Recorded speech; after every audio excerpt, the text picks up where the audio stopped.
Everybody keeps screaming, crash! But is Knoxville actually crashing? Today I'm going to show you what the real numbers say for Knoxville and Maryville, Tennessee, and what it means for buyers and sellers in 2026. I'm Adam Kitt with eXp Realty. I'm a local agent here in East Tennessee, and I've been doing this for over 2 decades. My goal is simple: to give you clarity, not confusion, so you can make smart decisions for you and your family. Now, let's take a look at the data. All right, everybody, welcome to our East Tennessee real estate market update for early 2026 and looking back at what happened last year in 2025. Here's the big headline. Knoxville and Maryville hit a real turning point in 2025. The last 5 years have been a real wild ride, to be honest with you. We had the pandemic and all the craziness that happened after that, which led to like bidding wars and rate shock as the rates went up, and all of us saying, what in the world is happening?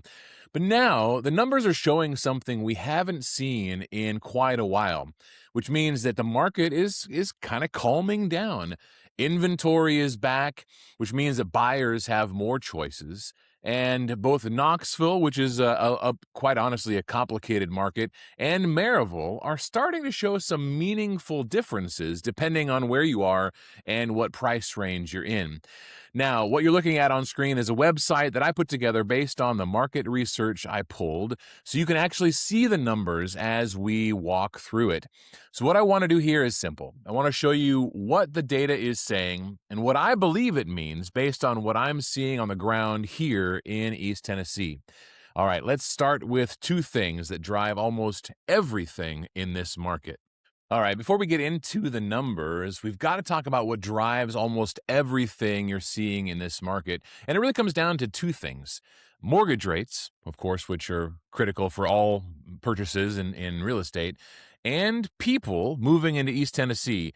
And now we're not talking about migration patterns of European or African swallows, but people that are moving into the state.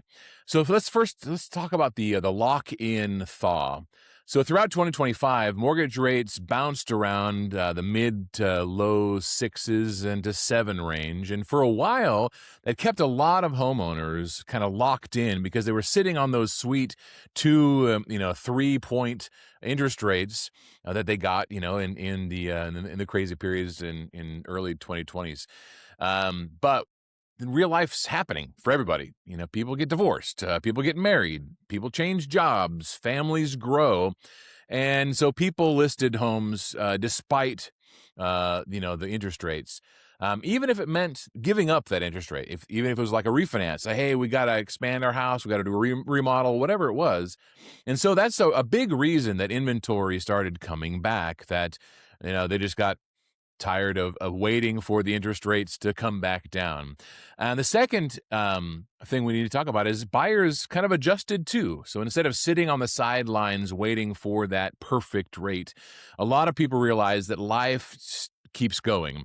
If the home fits the needs and the numbers make sense, they moved forward regardless anyway. So now the second big driver is migration. All of the experts out there that kind of track these things say that Knoxville is supposed to be still like the top place that people want to move to in the coming year. The market kept marching toward like 1 million residents in the greater Knoxville area, but the bigger shift was the why. In 2021, so it felt like hype-driven. In 2025, it's way more intentional. Cost of living, lifestyle, jobs, and families planting roots. And that steady demand helped put a floor under the prices. Now, Maryville has its own like secret sauce, apparently. So what we found in Maryville were what we call the halfbacks, the retirees who may have tried Florida out, but then got sticker shock and said no thanks and moving halfway back to Tennessee.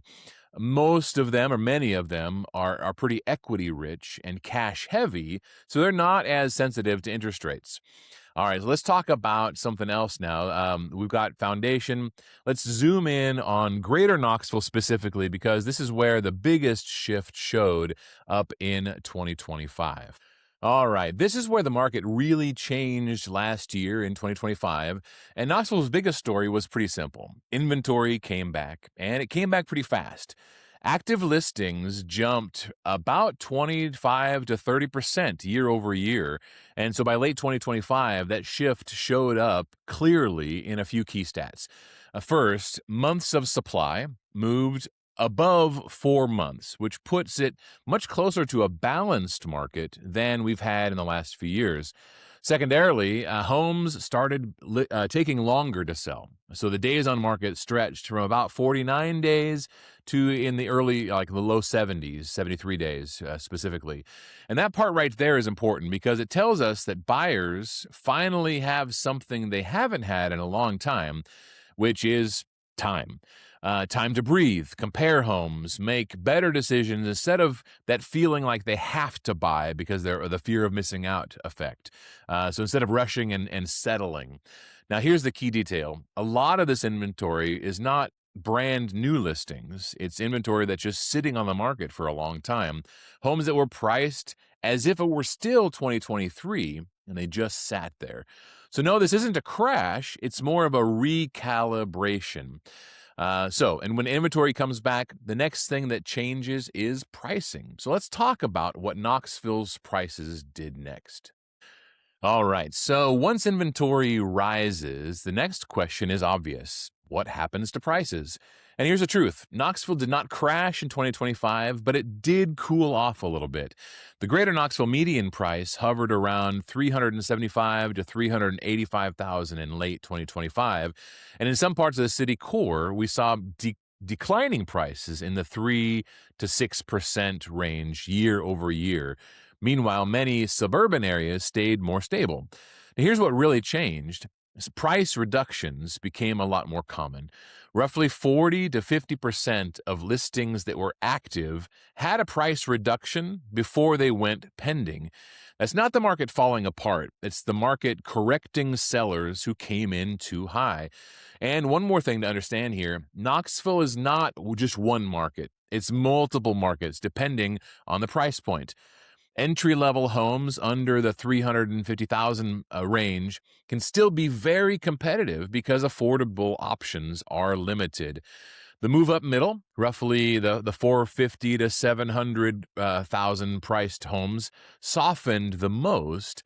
That's where we saw more inventory building up, and that's where sellers feel the most pressure to price correctly. And luxury homes over $800,000 were more resilient than many people expected because a lot of those buyers have equity, cash, or strong down payments. So here's the takeaway. Buyers have choices now, and sellers need a plan. Now, let's talk about the part of the market that stayed surprisingly steady, and even while single-family homes kind of slowed down a little bit, and that is attached homes. All right. So speaking about attached homes, this category stayed surprisingly strong. As single-family homes got harder to afford, condos and townhomes became a practical path for a lot of buyers. In 2025, attached homes were not just a nice option. For many people, they were the smartest way to get into home ownership. We also had new construction dominance, which meant a big chunk of attached homes are new construction.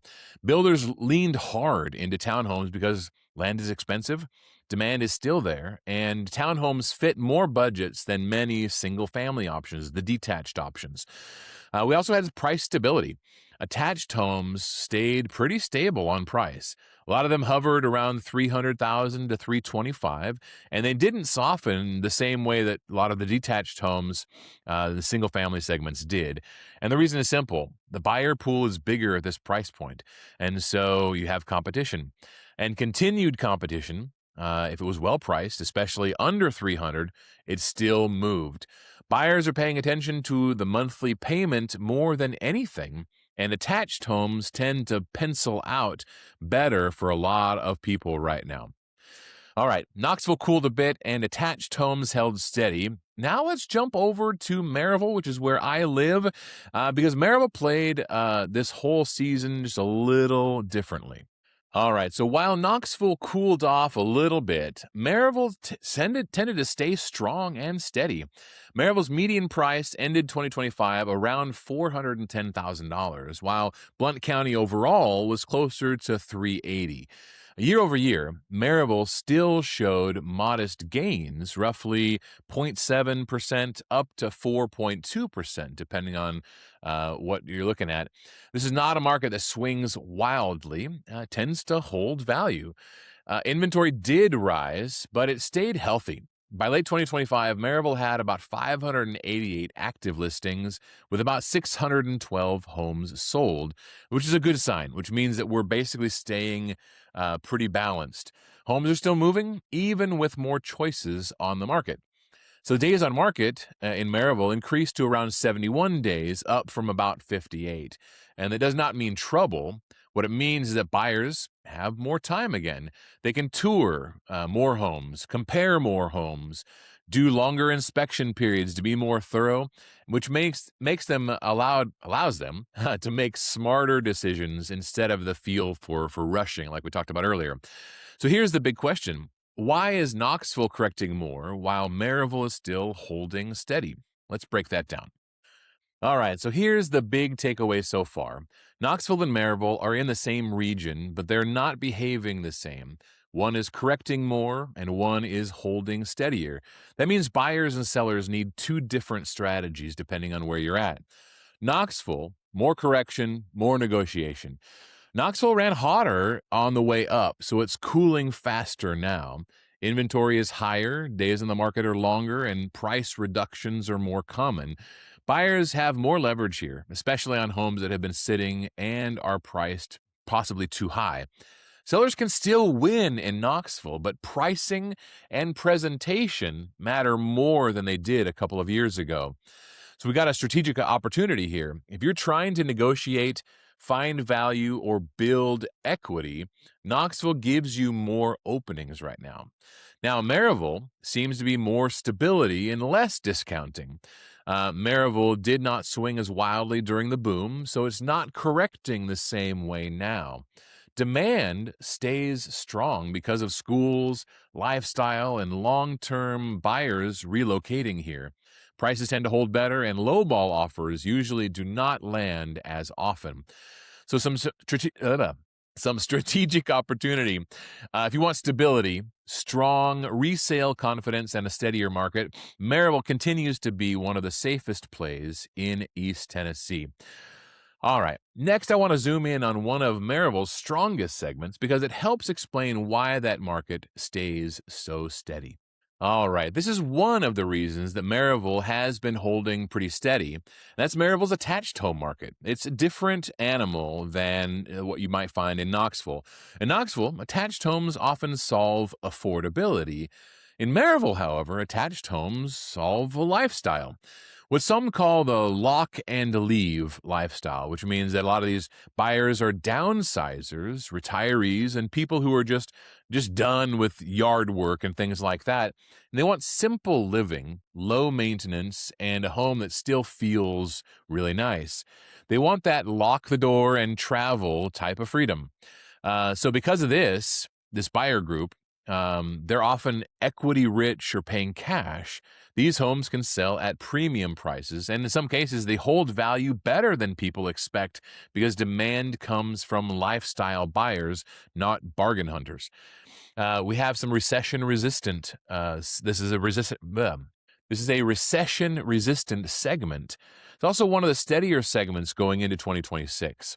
Cash-heavy buyers are less sensitive to rates, and the downsizer wave is not slowing down.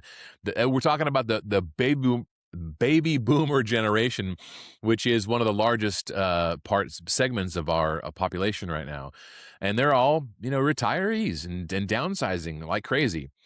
So even when other parts of the market cool off, this category tends to keep on moving. All right. Those are the stats. Now let's talk about the bigger picture shifts happening underneath the surface because these are a lot of things happening in 2026.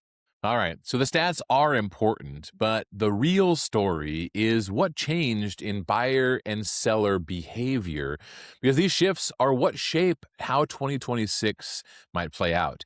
First of all, we have what we call a psychological reset. So let's start here because this is a really big change. The mindset shift from FOMO is gone. Buyers are not rushing like they were, and sellers are learning that pricing too high creates stale listings. The market feels calmer because people are making decisions based on reality and not adrenaline. We have the return of like due diligence, which means that once the fear of missing out disappears, normal buying habits have come back, which are really healthy. Thorough inspections, contingencies, and taking the time to compare homes instead of sprinting to win. This is what a healthier market looks like, even if it feels slower than the last few years. We also have this rental market feedback loop. So rent growth has cooled down quite a bit, and that matters more than most people realize. When rent stops climbing fast, means investors might pull back a little bit because the numbers stop working as easily, which means that it kind of opens up more opportunities for buyers who actually want to live in the home, not just rent them out.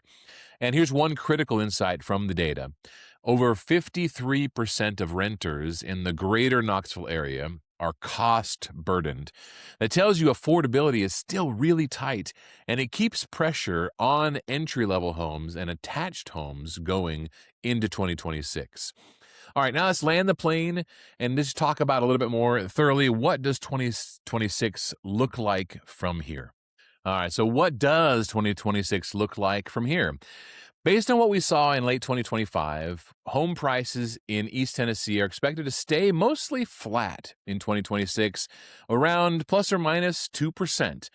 Greater Knoxville may see a small dip early in the year and then stabilize quarter two throughout. Maryville should stay pretty steady with slow growth that tracks close to inflation. Let's see, I scroll down here. We have inventory that'll continue to build. And some people expect the highest number of active listings since 2018 by May of this year. That means more options, less panic, and better negotiations for buyers. Now, if rates do end up getting cut a little bit, we should see a volume explosion. We should expect more movement and more sales. But here's the key.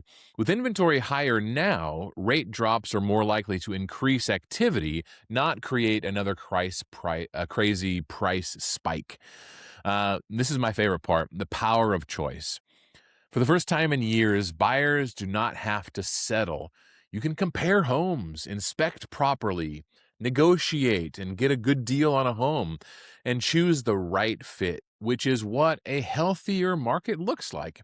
And finally, there are a couple of categories that we'll be paying a close attention to. One is the job market going forward and insurance costs.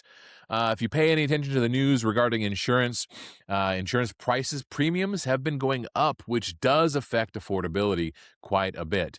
And it could slow relocation demand and reduce buyer urgency.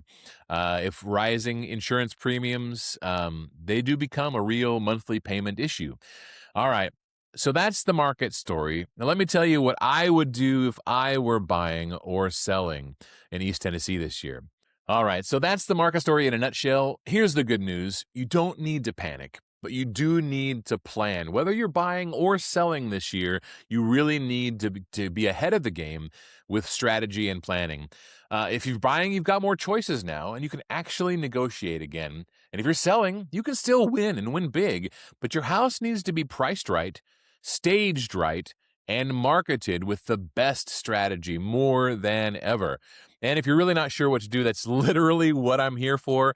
I'm Adam Kitt with eXp. I help people make smart decisions for them and their family right here in East Tennessee. So if you want me to run the numbers for your neighborhood, your price range, or your specific situation, reach out anytime. You can call or text me, and all of my info is listed on the screen, or you can click on the link for this website and look it over yourself, and then get a hold of me anytime. You can book a Calendly link, one-on-one little video chat, so we can get to know each other and assess your situation and take it from there. That's it for now, everybody. Thank you so much for tuning in. If you made it this far, please like, subscribe, share it with somebody who might find this interesting, and we'll see you next time. Thanks.